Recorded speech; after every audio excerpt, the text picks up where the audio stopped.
Dears, welcome to my new video.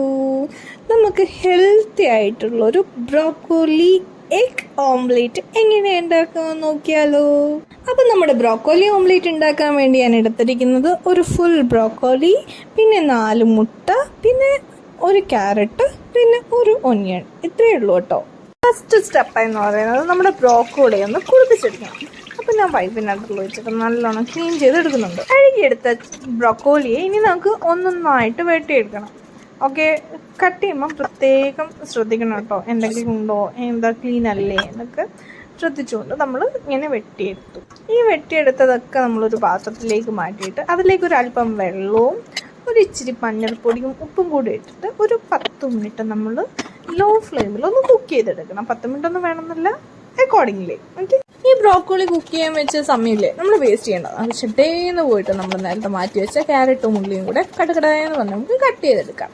Carrot ഞാൻ cut ചെയ്യുന്നില്ല, പകരം ഞാൻ ഗ്രേറ്റർ വെച്ചിട്ട് ഗ്രേറ്റ് ചെയ്യുകയോ ചെയ്തത്. കാരണം കട്ട് ചെയ്താൽ എത്രയായാലും തിക്നെസ് അങ്ങനെ ഉണ്ടാവും അല്ലേ. അപ്പോൾ നല്ലോണം സെറ്റായിട്ട് ഗ്രേറ്റ് ചെയ്തെടുത്തു. ദേ, നമ്മുടെ ബ്രോക്കോളി ഇവിടെ സെറ്റായിട്ടുണ്ട്. ഇനി ഇത് വെള്ളം മാറ്റിയിട്ട് നമ്മൾ ബ്രോക്കോളിയെ സെപ്പറേറ്റ് ചെയ്ത് എടുക്കുന്നുണ്ട്. നേരത്തെ സെറ്റ് ചെയ്ത് വെച്ച ക്യാരറ്റും ഉള്ളിയും കൂടെ ഞാനൊരു ബൗളിലേക്ക് മാറ്റി കൊടുത്ത് ഇനി നമ്മുടെ ബ്രോക്കോളിയും കുനുകുനാന്ന് കട്ട് ചെയ്തെടുക്കുന്നുണ്ട് കേട്ടോ.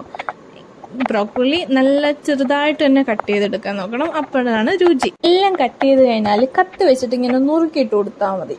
അപ്പോൾ നല്ല കറക്റ്റായിട്ട് ചെറിയ സൈസിൽ വന്നോളൂ. ഇനി ഇത് നേരത്തെ എടുത്ത ബൗളിലേക്ക് ഷിഫ്റ്റ് ചെയ്ത് കൊടുക്കുന്നുണ്ട്. ഇനി ഇതിലേക്ക് മഞ്ഞൾ, മുളക്, ഉപ്പും ചേർത്തിട്ട് നല്ലോണം ഇളക്കി കൊടുക്കുന്നുണ്ട് കേട്ടോ. ഇനി അടുത്തതായിട്ട് നമ്മുടെ മുട്ടക്കുട്ടന്മാരെയൊക്കെ ഓരോന്നോരോന്നായിട്ട് പൊട്ടിച്ച് ചേർത്ത് കൊടുത്ത് നല്ലോണം ഒന്ന് ബീറ്റ് ചെയ്ത് കറക്കി എടുക്കുന്നുണ്ട്. കുറച്ച് പെപ്പർ പൗഡറും കൂടി ചേർത്ത് ഇളക്കി യോജിപ്പിച്ചെടുക്കാം. ഇനി ഒരു പാൻ വെച്ച് പാൻ ഒന്ന് ചൂടായിട്ട് വരുമ്പോൾ ഒരു ബട്ടറിൻ്റെ പീസ് ആഡ് ചെയ്ത് കൊടുക്കുന്നുണ്ട് കേട്ടോ. അപ്പോൾ ബട്ടർ മെൽറ്റായിട്ട് വരുന്ന ഒരു സമയത്ത് നമ്മുടെ ഈ ബ്രോക്കോളി മിക്സ് പാനിലേക്ക് ഒഴിച്ചു കൊടുക്കുക. നോർമൽ ഓംലേറ്റിനെ കമ്പയർ ചെയ്യുമ്പോൾ നമ്മുടെ ബ്രോക്കോലി ഓംലേറ്റ് കുറച്ച് സമയം എടുക്കും കേട്ടോ. അപ്പോൾ ഇത് നല്ലോണം സെറ്റായിട്ട് വരാനായിട്ട് നമുക്ക് അടച്ചു വെച്ച് കൊടുക്കാം. യെസ്, തുറന്ന് നോക്കിയപ്പോൾ തന്നെ നല്ലോണം നല്ല ടഫി ആയിട്ട് വന്നിട്ടുണ്ട് കേട്ടോ. ഇനി നമുക്കിത് അങ്ങോട്ട് മറിച്ചിട്ട് കൊടുക്കാം. സൂപ്പർ. ഈ വശം കൂടെ നല്ലോണം കുക്ക് ചെയ്ത് വരാനായിട്ട് നമ്മൾ ഇതും കൂടെ അടച്ചു വെച്ച് കുറച്ച് ജാഗരൂകരായി ക്ഷമ പാലിച്ച് നിൽക്കണം. ദേ, ഇവിടെ റെഡി ആയിട്ടുണ്ട് കേട്ടോ നമ്മുടെ കംപ്ലീറ്റ് ബ്രോക്കോലി ഓംലേറ്റ്. ഇനി നമ്മളിത് നേരെ ഒരു പാത്രത്തിലേക്ക് മാറ്റി കൊടുക്കുന്നുണ്ട്. വാവ്, കാണുമ്പോൾ തന്നെ യമ്മി അല്ലേ, ഒരു പിസ്സ പോലെ ഇല്ലേ. ഇനി നമ്മൾ പിസ്സ പോലെ തന്നെ ഒന്ന് കട്ട് ചെയ്തെടുക്കാം.